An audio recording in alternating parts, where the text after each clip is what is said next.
Hey everybody, it's Corbett Barr from Think Traffic, and we have a very interesting interview for you today. Our guest is Clay Collins. Clay has been a long-time information marketer, and he recently switched his entire business from creating information products over to developing software. I think you'll find his reasons for doing so very interesting. It's not exactly what you might think. We also got into some very juicy details. We talk about revenue, and Clay also shares what he thinks is wrong with information products and the way that they're marketed online today. So thanks for being here. Now let's get right to the interview.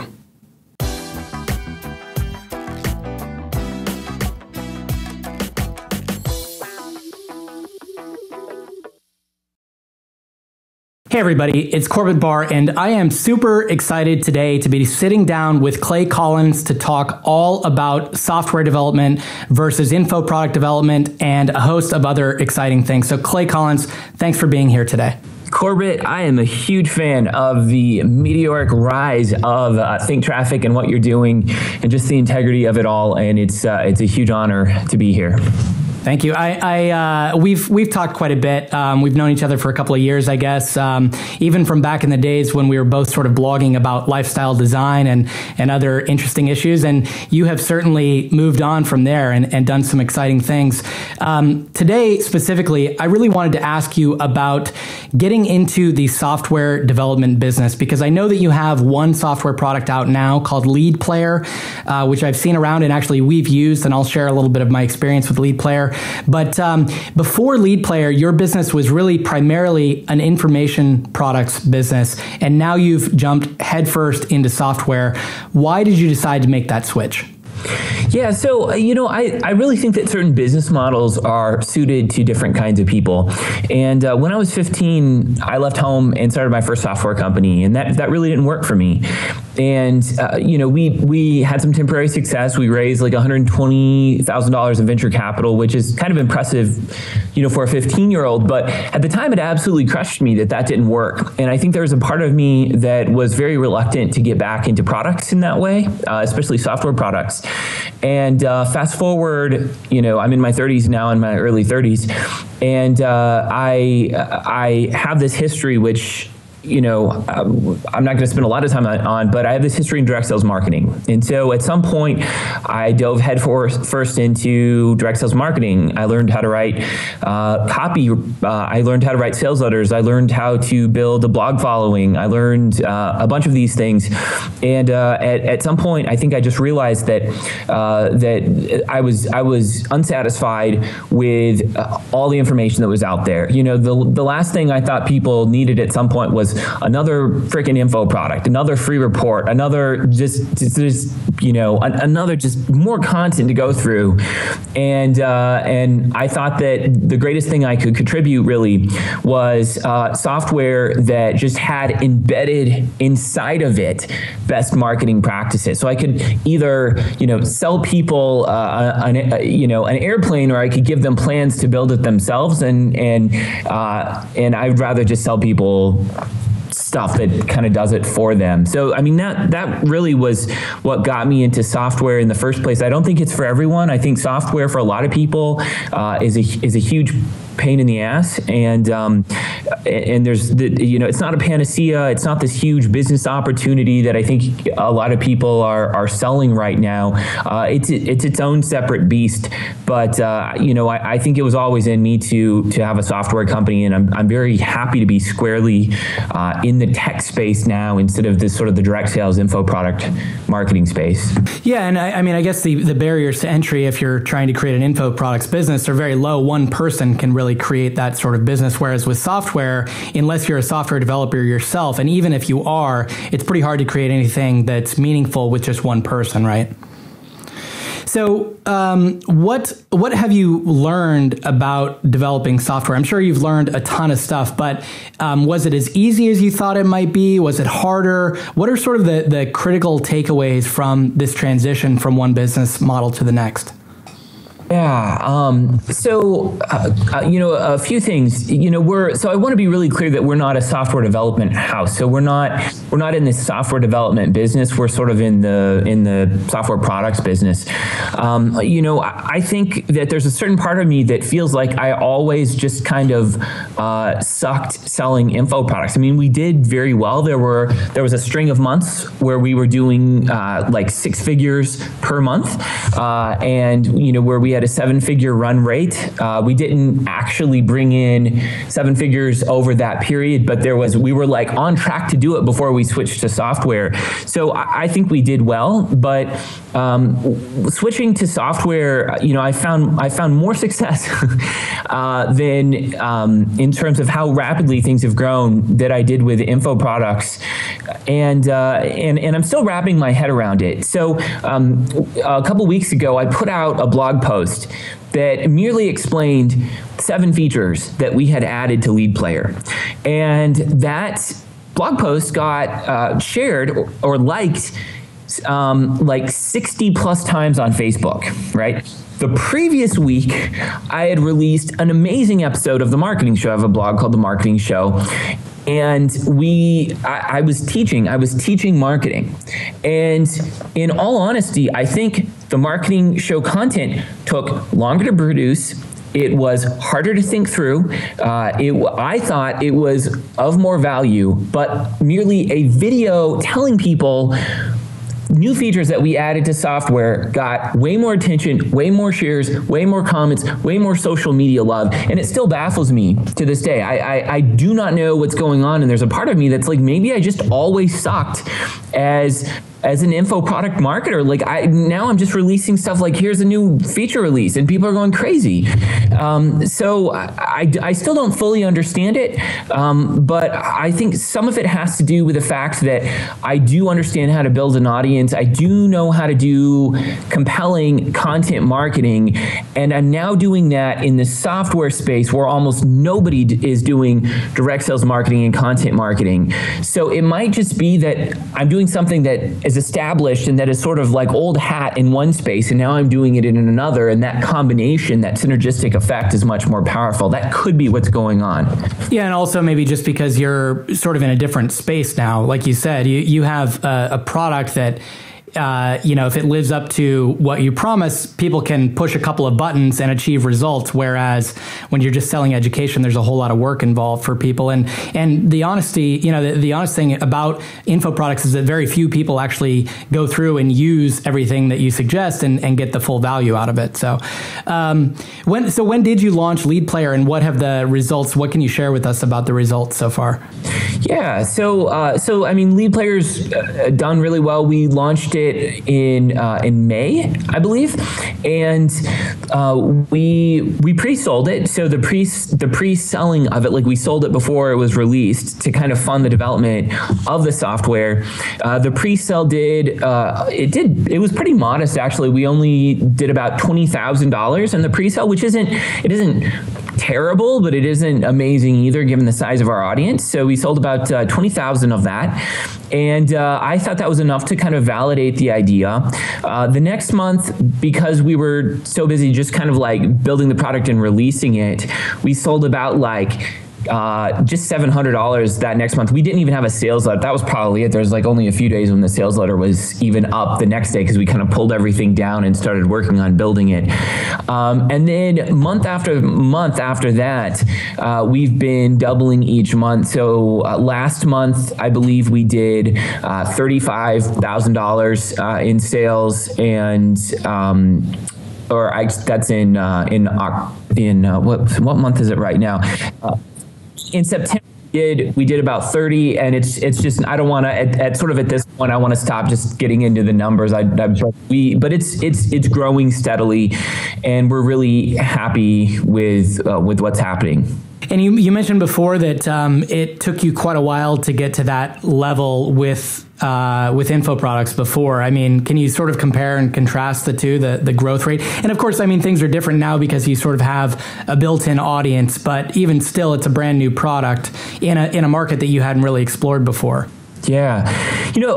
I would say that we did have similar success in terms of the initial launch with info products. In fact, we probably made more when we would initially launch an info product before. We do like maybe, I had a product called the Interactive Offer, and, sometimes we'd launch that. Sometimes without even a launch, we do like 80,000 in a month, or 1 month, I believe we did 150,000 in a month. And it wasn't even a special month. There was no launch or anything like that. I think what's different now is that with Lead Player, it actually builds every single month without any additional effort. So without some crazy affiliate push, or without, hey, the cart's closing, or there's some crazy discount that's going to go away, and if you get on this webinar, and with all these bonuses, and here's 20 experts, and we're going to interview them all, and they're all going to add something to it, and we're going to, without just a bunch of crazy marketing whatnot.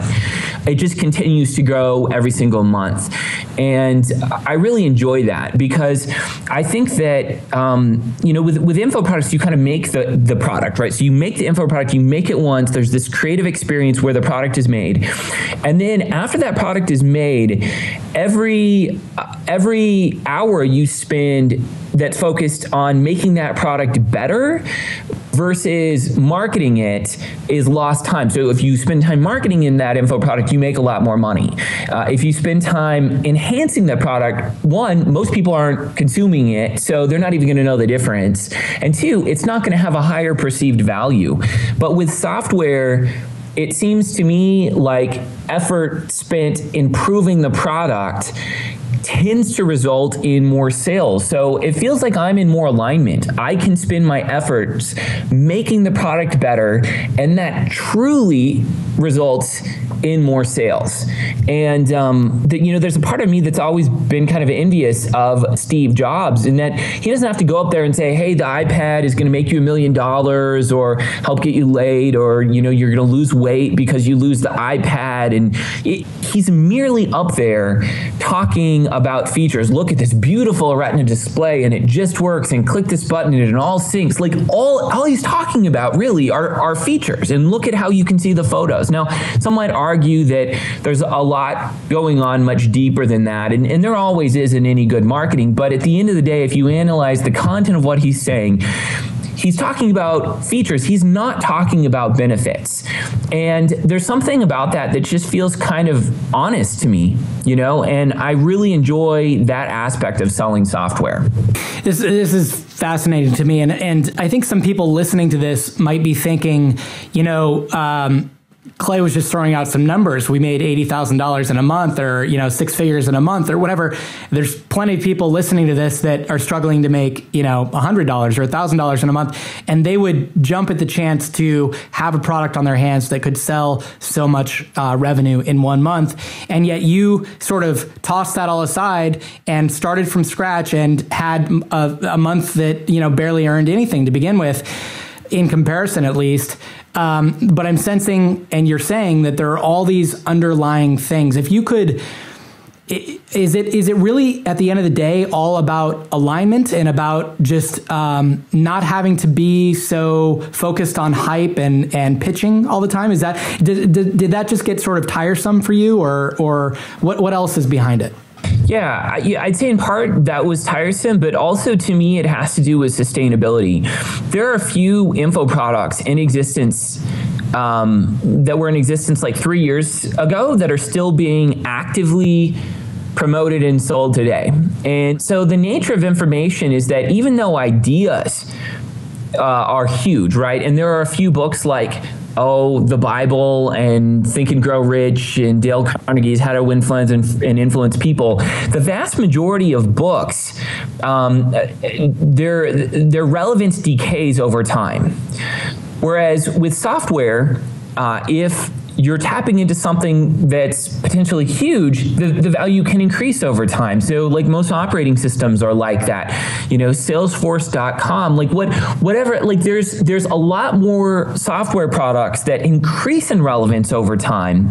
Whereas info products, like even in the internet marketing space, like Mass Control, he did a version 1 and a version 2, and then it just kind of went away. Most info products that have ever been created, like just the graveyard of dead info products is massive and huge.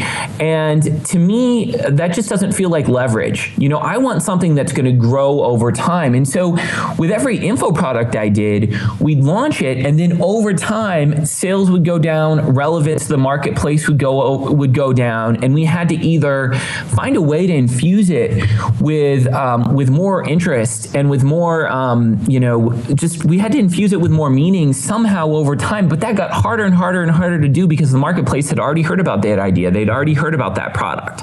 With software, you have the possibility or the opportunity to make something more relevant over time. And there are rare cases in the internet marketing space, like product launch formula and stuff has been relaunched a bunch of different times. But even if I'm on the affiliate list, and it's the biggest launch of Product Launch Formula was Product Launch Formula 2.0, and it's not like there's a downward trend. That is an amazing, relevant product. Jeff Walker's a friend of mine. I love it. It's a great thing, but info products tend to become less relevant over time, and software has the potential to become increasingly more relevant over time, just naturally. Yeah, I mean, you mentioned Product Launch Formula, which is, from everything that I've heard, a really incredible product. But that's one of the oldest ones that you can think of that is still around, and it's 4 or 5 years old, right? And it's not as if that's because that's when information products were created, because people have been selling them for a long time. And even in the 80s and 90s, they were selling them on cassette tapes and videos and things like that. So that's a really interesting point.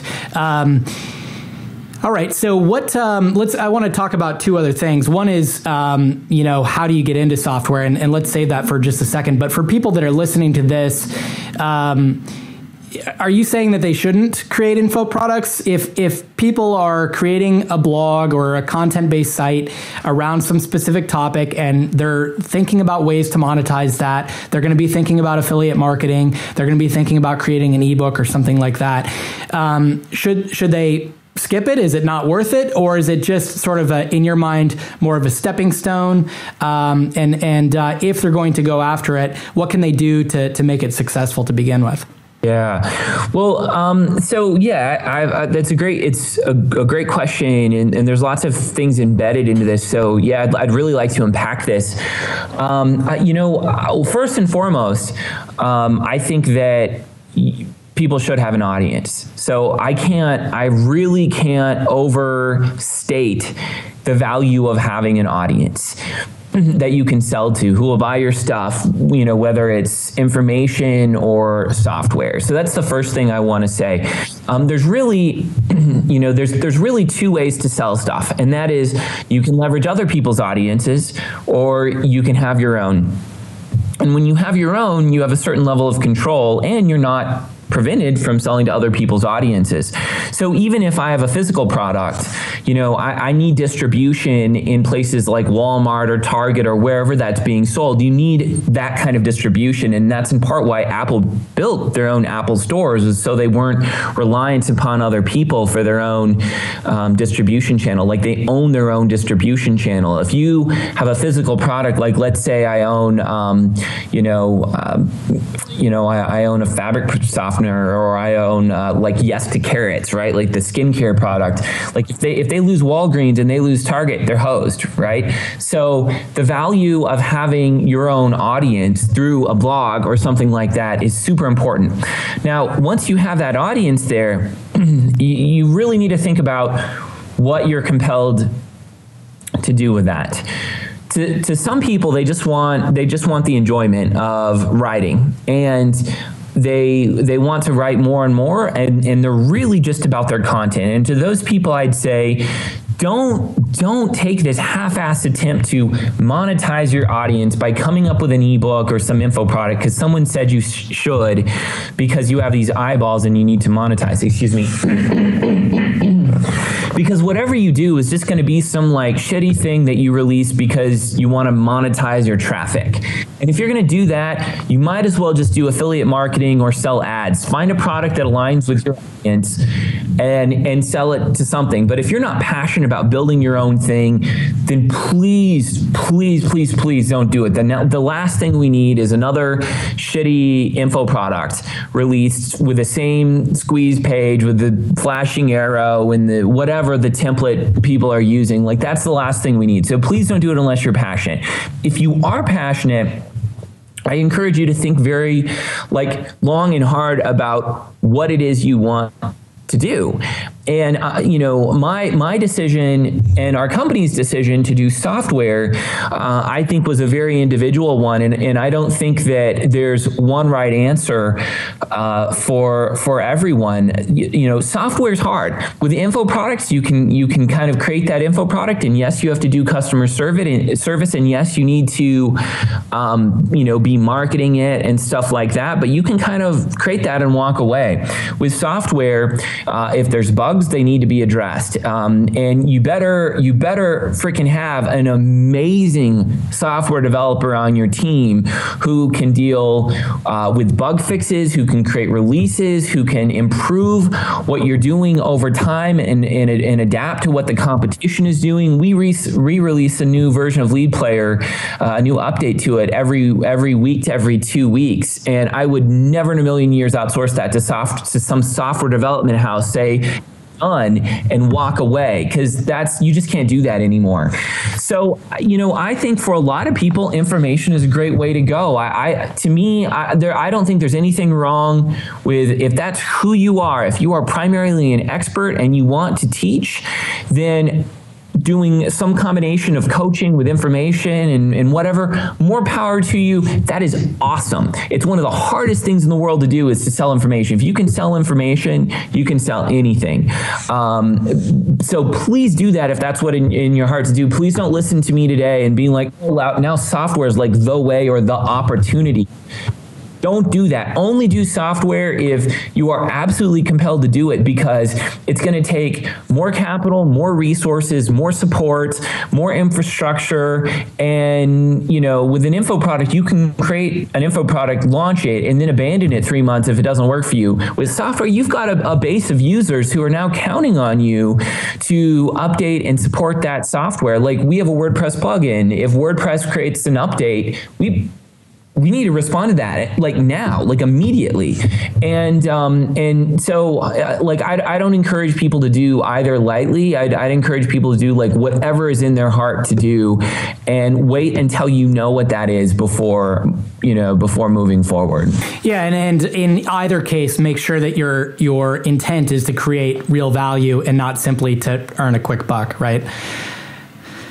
So you're not a software developer, right? Are you hardcore? Are you in there coding the product yourself, or have you had to rely on other people? Yeah, I'm not. I was at one point in my life, a long time ago, literally in high school and shortly after that. So I was at one point a full-time software developer, when I was 18, 19, 20, in that age range. But I stopped, and I haven't touched a line of code in our products, but I know the lingo, and honestly, I go to the Ruby on Rails meetups locally. I go to the PHP meetups. I go to a lot of nerd stuff where literally the whole time people are staring at a text editor on a large projector and being like, look at what we did. And I don't know what the heck they're saying.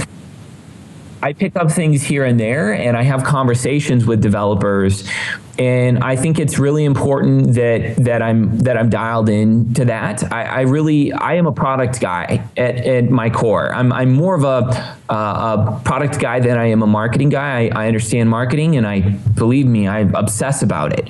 But at the end of the day, the quality and the value that people get from my product is our number one priority.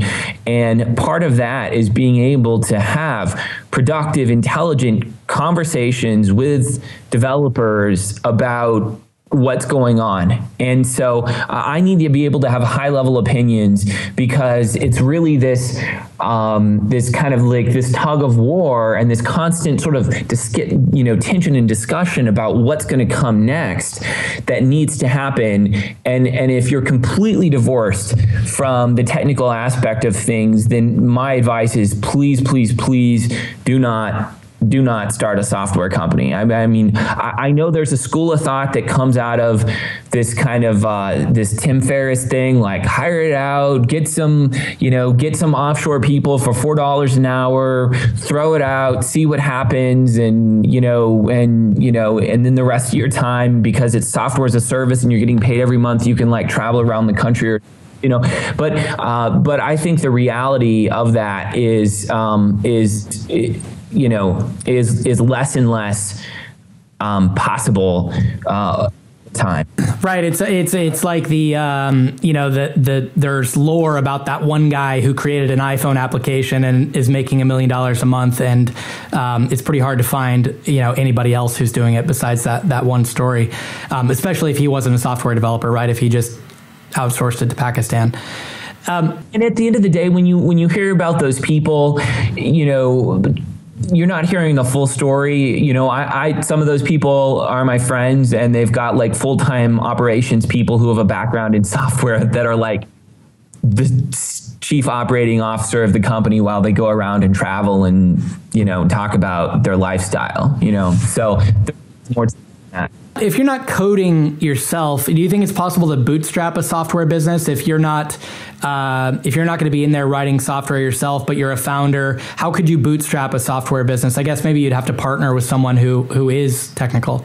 Yeah, I'd say there's three ways to kind of get into doing this. One way is to go and work for a startup. I'm a huge fan of getting a freaking job and working for a startup if you're interested in having a software company. The second way to do this is to really build an audience and to really get a good sense of what they're interested in, and have a conversation with them about what they want, and then pre-sell it to them. That's the second way. But you have to have an audience to do that. And the third way is to, we all know what software, or maybe everyone doesn't, but software as a service is basically where you have a web app and people pay a monthly fee for it. But before you do software as a service, you can always do like service as a service. So, what that means is that if you, like, let's say you make websites for real estate agents, and you can sell a bunch of these websites to real estate agents at a high dollar fee, and then at some point find some element of what you're doing for them that you can automate with software, and use your consulting money to build the software to have that done. Because if someone's willing to pay $10,000 to have you do this, then the chances are really good that if you can create software that does this better than you did it just sort of by hand, and that you can automate a lot of the things that are going on, that you can do it. So it's either have an audience and pre-sell it, or be a consultant and sell service as a service before you sell software as a service. I really see those things as the two main ways of doing this. In terms of working with a developer, I see a lot of business people walking around that are, especially in startup scenes, where it's like, hey, I'm the business guy and I'm looking for a developer to come in as a technical co-founder and do my idea for me. I mean, that's really what they're looking for. And I think it's really important to sort of take into perspective the perspective of the software developer who's like, just because you have an idea doesn't mean I should devote my life into building this. So you've got to have something to offer that software developer. You either need to have an audience and a proven track record of that audience buying from you, so you can say, look, we have an audience of these people. They're looking to buy this kind of product. I've already pre-sold this. Are you interested in working with me? You know, that's one approach. You know, the other approach is to outsource to a strong, solid, established software development house, the first version of your product, and that whole time be looking for a technical co-founder. But you need to have some traction before any good software developer, who everyone wants, everyone's hiring good software developers. There's such a dearth of them around, but you need to have some sort of traction in order to bring these guys on board, because just because you have a good idea doesn't mean you're going to have someone who could be making $150 an hour as a freelance software developer, giving all that up because you said you'd give him 10% equity in some company that's worth nothing. Right. And especially if you, like you said, have no technical background, it's pretty hard to convince a software developer to work with you because they know that it's going to be an uphill battle to, you know, do things right, probably. How big is your team now, and what have the best sources of finding talent been for you? Yeah. I wish I had a formula for finding talent. I know some people do, and you know, none of those formulas have really worked for us.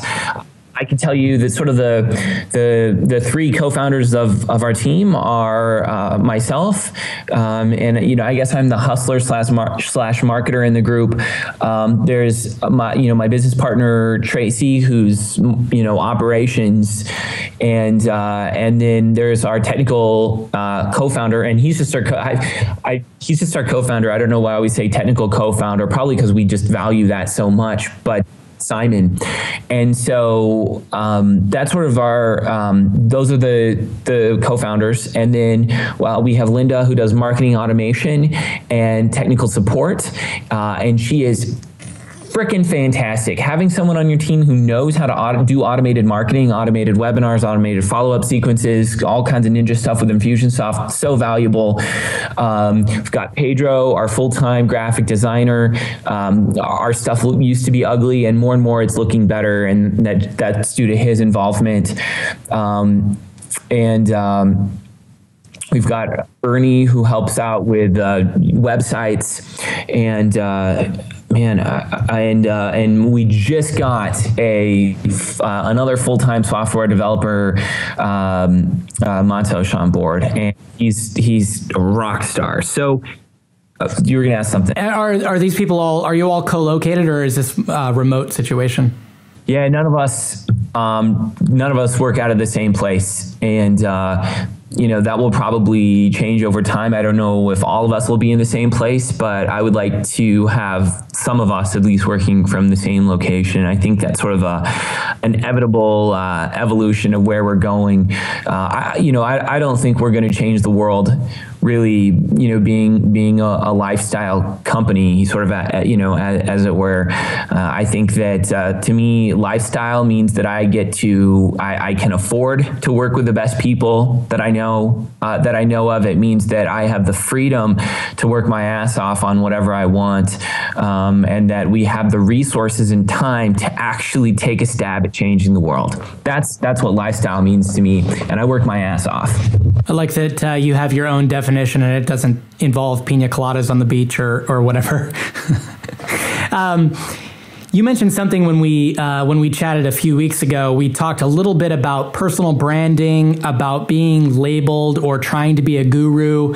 Where do you see personal branding fitting with your current model? Yeah. So I really think that it's important for every company to have a face. So, the truth is, there's three different kinds of brands, common brands that I see, right? So there's personal brands, and the human brain relates to personal brands, right? Like, this is a person, I can talk to a person, I can see them, I can interact with them on Twitter. So there's personal brands. There's product brands, and the human brain is really good at comprehending product brands. You can buy a product, you can interact with a product. And then there's this third brand, which is a company brand.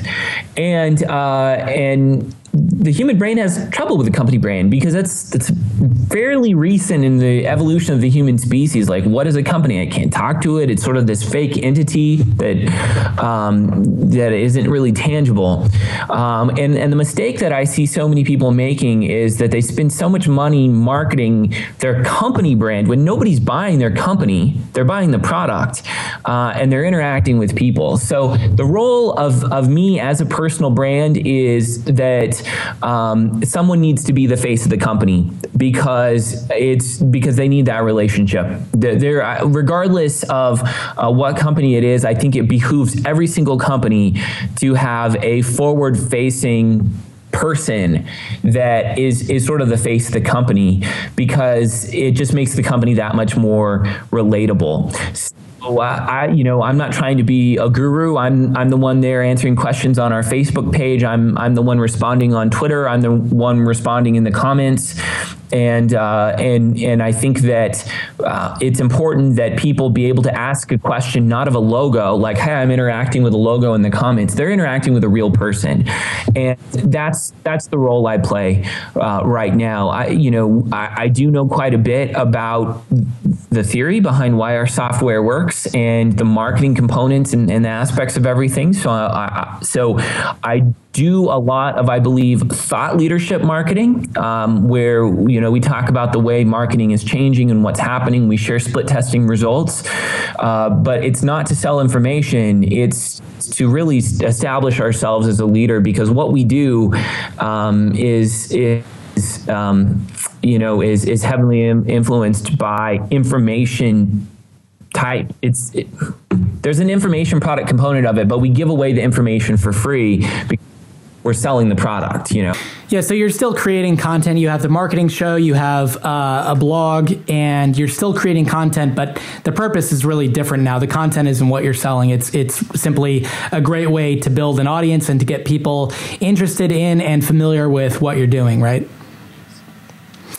So I'm realizing now we haven't really talked a whole lot about Lead Player and what it specifically does. I wanted to mention that we have used it at Think Traffic. It's done a couple of interesting things for us. Lead Player, in my view, and you can explain a little bit about it, is a video player, and it does a couple of really interesting things. First of all, it sits on top of YouTube so that you don't have to worry about hosting. You don't have to worry about hosting the videos yourself or some complicated Amazon S3 thing or whatever. So you upload your videos to YouTube, but for us, what it's done is, first of all, it's let us set custom thumbnails, which is something that, for God only knows why, YouTube doesn't allow you to do that, which is really annoying. And also, it removes some of the YouTube functionality and branding so that you don't lose so many people who are watching your video and then clicking to your YouTube channel, and then they go, oh, look, a cute cat, and next thing you know, they're onto something else. So those two things have been really useful for us, but I know that Lead Player does a whole lot more. It actually helps to convert viewers into potential customers, subscribers, leads, and so on. Tell us a little bit about the theory behind it. Yeah, so, I would say, Lead Player does three things I think extremely well. And, rather than adding a billion features, we've tried to be incredibly sophisticated and simple, but sophisticated in how we do three things. The first thing Lead Player does is it allows you to, in a matter of seconds, add an opt-in box to your videos. So if I'm doing a video, I could say, let's say this is an episode of the marketing show. I could be telling people, like, let's pretend this is actually the marketing show. I could be, in this episode of the marketing show, I'm going to show you how to create a logo in 15 seconds. That's what you have to look forward to in this episode of the marketing show. And then boom, it can pause right there in the video and display an opt-in box. And I think the design of what we do is just very beautiful. And it pauses right there after the intro, displays an opt-in box, and people can enter their email address to continue watching. Now, there's a lot of different cool things that we've done with this. One is that we've added the ability to have a skip this step link below that. So if you don't want to be super aggressive, you can give people the opportunity to opt in to continue watching, or they can just click the skip this step link. Now, what's the point of doing this if people can just skip the step? Well, the point is that when you have a sidebar opt-in box, people can ignore the decision about whether or not to opt in. And 100% of the people that do not make a decision about whether or not to opt into your list will not opt in. But if you can get 100% of the people who watch a video to make a decision about whether or not to opt in, some of them will. In fact, a lot more will. And so we're finding that people are getting opt-in rates that are 550% higher on their opt-in boxes within their videos than they are on their sidebar opt-in, because it's where the content is happening, and also the opt-in message is tailored to the content in the video. So that's one thing, but you can have an opt-in box at the beginning of the video, you can have it at the end of the video, or you can have it in the middle of the video. And also, it remembers who's opted in. So if someone's opted in once, they don't have to opt in your next video, unless the next video is asking them to opt into a different list. So it actually which of your lists you've opted into. So if you have 4 different lists, one is for a launch and the other one is just your general blog list. If they've opted into the general blog list and they see another video on your general blog that's about that, then it's not going to ask them to opt in again. But if the next video is about your launch and you're asking them to opt in to get special promotions related to this launch, then it will ask them. So it's got this memory, which is kind of cool. And I could talk about just a number of different ways that we've made this really intuitive, but the first piece of this is just opt-in boxes. And the second piece of this is we create calls to action. So you can have buttons appear at different points during the video, encouraging people to do different things. So for example, if you have a sales letter, the conversion rate on a sales video, the conversion rate on a sales video will double if you don't display the buy now button until you're actually at the call to action pitch part of a video. So you might have a sales video that's 15 minutes long. The first 10 minutes is you're just talking about the concept of what you're doing.